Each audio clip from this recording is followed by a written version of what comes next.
everyone and welcome to this lecture.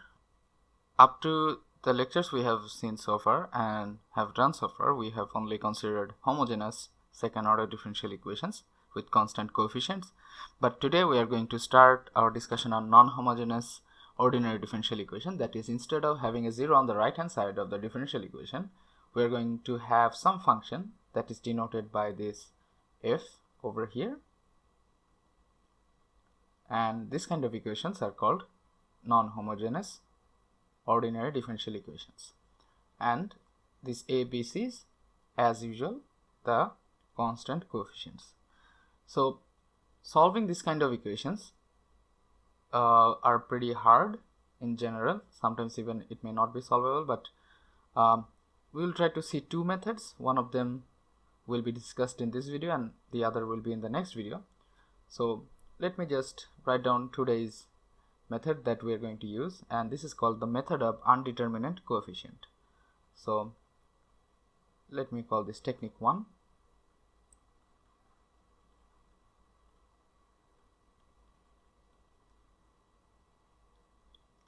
And we are calling it method of undetermined coefficient.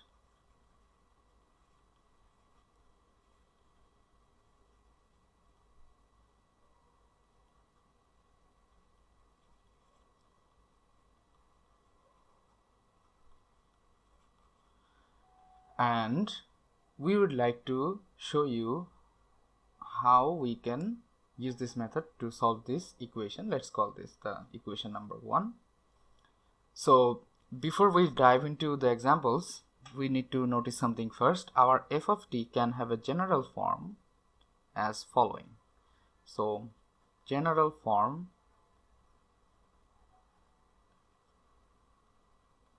of f of t, and that will be f of t can be written as e to the power lambda t. There will be some pn. I will explain what these terms are in a few seconds. Then you will have a cosine mu t plus qn, which is also a function of this independent variable t, times a sine mu t. Now you might have a lot of questions. What are this lambda, pn, mu, and all these stuffs are, and where are these stuffs coming from? So this kind of the motivation to write this kind of function is coming from solving the homogeneous part of this equation 1. That is where f of t is equals to 0. So let me just write down what are these parameters are. So this pn and qn are n degree polynomials. So your function f of t can be a polynomial function, and it might have some sinusoidal parts, and also at the same time it might have some exponential parts. So that's why these things are written like this over here. Okay, and so let me just write it down. P and t, q and t, these are n degree polynomials, and this lambda and mu, they are actually coming from solving the homogeneous equation. Lambda and mu comes from solving the auxiliary equation that you saw in the earlier lectures. So it is coming from solving the auxiliary equations for the homogeneous part.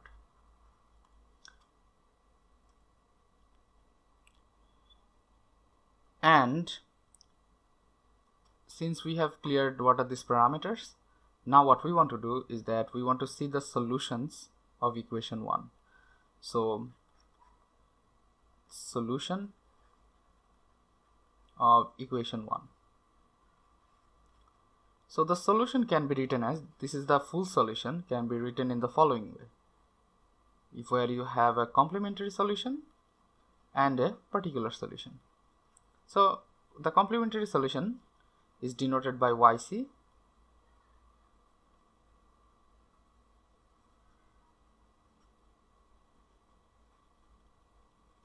and this particular solution is actually coming from the non-homogeneous part.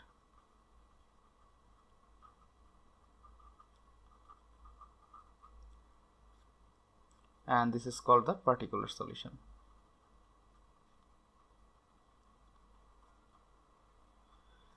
And if you recall that if you had a equation like this, where on the right hand side there will just be 0, you could write the solution, which is now we are denoting as yc, as c1 y1, which is these y's are also a function of this t, but I'm not writing them explicitly, and c2 y2, right?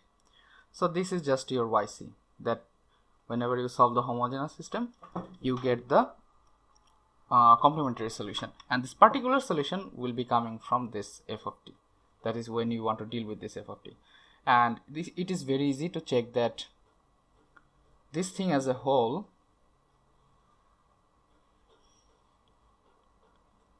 this thing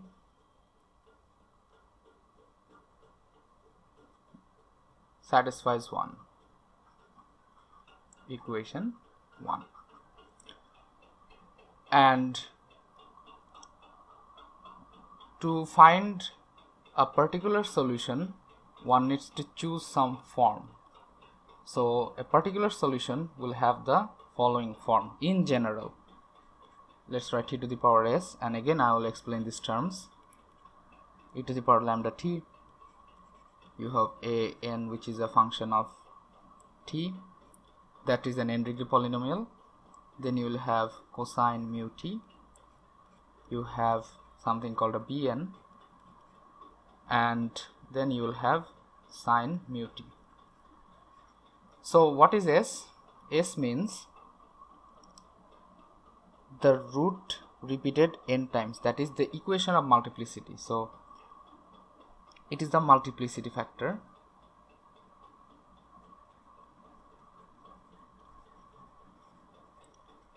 Again, let's say you have an auxiliary. Let me just show you what do I mean by this. Let's say you have an auxiliary equation as r square plus 2r plus 1 equals to 0. That means r plus 1 square equals to 0. So here you will have r plus minus I, right? So, oh sorry, not r plus minus I, my mistake. You will have r is equals to minus 1, but you have this is a second degree equation, and it should have two roots, but this time the root is getting repeated 2 times. So for here s will be 2. So this will be more clear that when we discuss another example. So this is our multiplicity factor, and the roots are linear combination of this lambda and mu's that you saw before. That is lambda and mu. Again, I'm going to write them down. They are coming from the roots, coming from the roots of the auxiliary equation.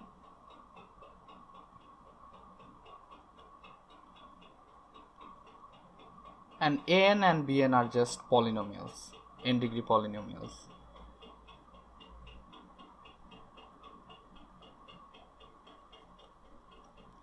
So we have everything on board, and let's try to use these things to solve a problem, because if you don't see examples, then these things are pretty confusing. So the first example that we're going to see, let's call this example 1, is that you have equation y double prime minus 4y prime plus 4y, this is equals to 12t minus 6 times e to the power 2t. So the first step is to solve the homogeneous part first. Solve the homogeneous part to get the complementary solution, that is yc of t. So how to do that? That's pretty easy. This is just y double prime, so it will be r square minus 4r, that is I'm writing down the auxiliary equations directly, and you have 4 equals to 0. So this means r minus 2 whole square. Am I right? Yeah, r minus 2 whole square, right, is equals to 0. So you can write r1 equals to r2 equals to 2. So we have our roots, and we also can write down the solution immediately using the techniques we have seen before. That is, the complementary solution will be something like c1 plus c2t e to the power r, that is this r1 and r2 are equal, right? So this is just 2t. Now second step is to find the particular solution, find the yp. To find yp, first you note this multiplicity. Notice the multiplicity, and you can easily understand from here, that is this power, that it is 2. So first we write s is equals to 2. Alright, and if you see from here, that is this line over here, this function can take this kind of form, and our roots came as a form that you saw in the previous lecture. The roots came in the form as lambda plus mu I, right? And here you can see that this lambda part is real and mu part is my imaginary part. So in this example, lambda equals to 2, so let me just write that down, lambda equals to 2 and mu equals to 0, right? Okay, good.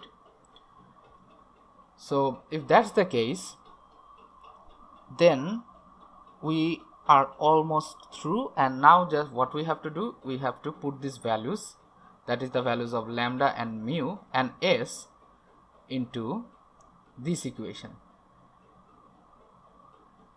that is this one over here, since we are searching for a particular solution.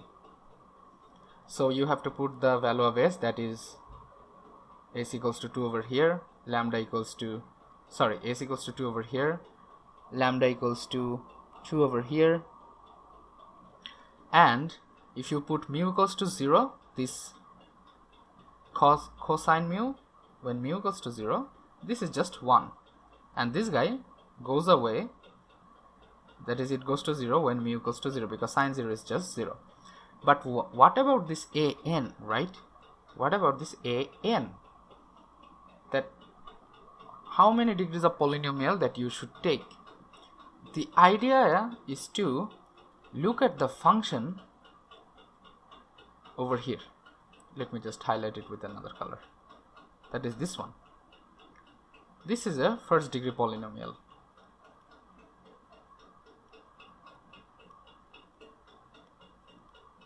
So a general first degree polynomial has a form of alpha 0 plus alpha 1 t, like this, right?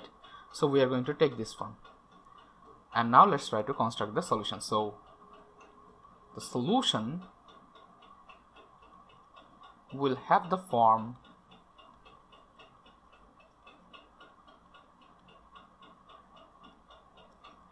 y of p, which is a function of time. We are putting s equals to 2, so there will be t squared, right? According to this theory over here, that is the yp, the general form. Then you will have lambda equals to 2, so it will be 2 to the power, sorry, e to the power 2t, and then you have to find this a of n, that is a first general first order polynomial. So let's write this as alpha 0 plus alpha 1 t. But now what to do, because we have two unknown parameters, or two unknown undetermined coefficient, that is alpha 0 and alpha 1. So the last step is to find find alpha 0 and alpha 1. To do that, if you recall that our total solution yt, which was yc plus yp, they satisfied this equation, that is equation 1, right? And if you bring this guy over here, let's call this 2, into this equation, it would decouple into two parts. One will be a y double prime c, then b y prime of c, that is the complementary solutions, that is coming from the homogeneous part. Oh, there should be a y over here. Yeah, cyc. It's just a matter of differentiation and you can easily verify it, so I'm just writing it down directly. And then you'll have a yp double prime b yp prime cyp, and this will be equals to f of t, right? But this is coming from, that is this part is just the homogeneous part, because yc came from solving ay double prime plus by prime plus cy equals to 0. So yc is a solution of this guy, and this whole thing goes to 0. And as you can see, you have some equality over here, so we are going to use this equality. So let's write that. So we are going to differentiate this yp 2 times first, and if you recall that our equation had a equals to 1, b equals to -4, c equals to 4. So we are going to use these things. We are going to differentiate yp, and finally we are going to write this whole situation that is emerging over here, and then we'll try to find the coefficients. So bear with me. The yp double prime, first you have to evaluate that, then you have to just put all of this, that is you calculate this guy, you just have to differentiate with respect to time. So I'm not writing that directly because it will take a lot of time. And finally you will have over here yp is equals to f of t, right? This f of t was 12t minus 6 e to the power 2t. Now if you do all this, that is you differentiate 2 times, you differentiate 1 times, and then you just plug the value of y of p, which is just a differentiation of a single variable, then on the left hand side you should have 6 alpha 0, sorry, not alpha 0, it should be alpha 1, sorry, 6 alpha 1t plus 2 alpha 0 times e to the power 2t, and on the right hand side you have our f of t, which is just 12t minus 6 e to the power 2t, and from these both sides you can factor out this e to the power 2t, and then what you need to do, you need to write this whole thing again.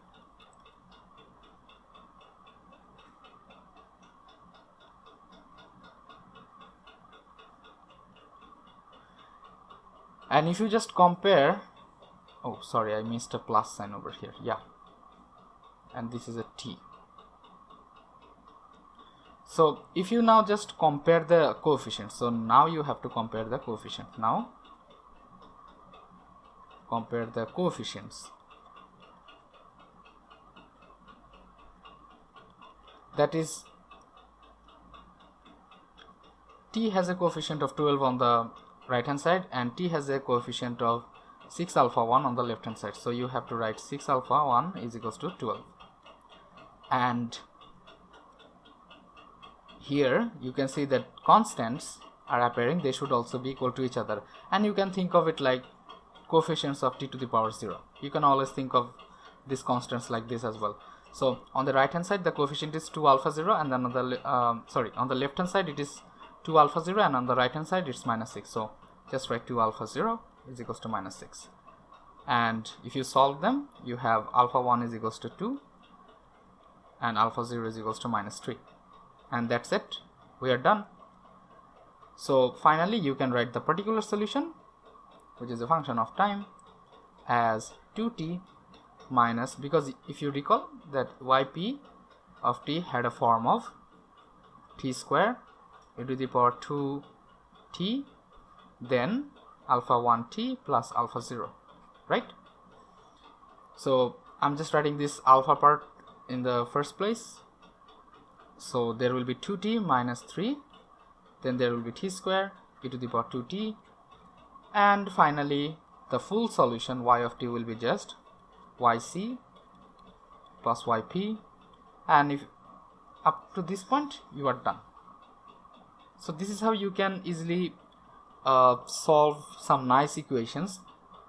That's the reason I'm saying nice, because most of the times you might see some functions on the right hand side that are pretty difficult to do with this method, and a word of caution is that this method will not always work, and that's why we have chosen this long example so that I can explain to you how this method works. But most of the time this method is like a wild goose chasing. If you do it systematically and you have some nice functions, you can do it with this method, but most of the time it might not work. It may not work as, so we're going to see another method that is called a variation of parameter in the next video, and that method will work when this method, that is the method of undetermined coefficient, is not working. So that's why I choose only one example, and this is a pretty long example, but I hope you got the point that how to work. So this will be it for today, and I'll see you guys on the next lecture. Thank you.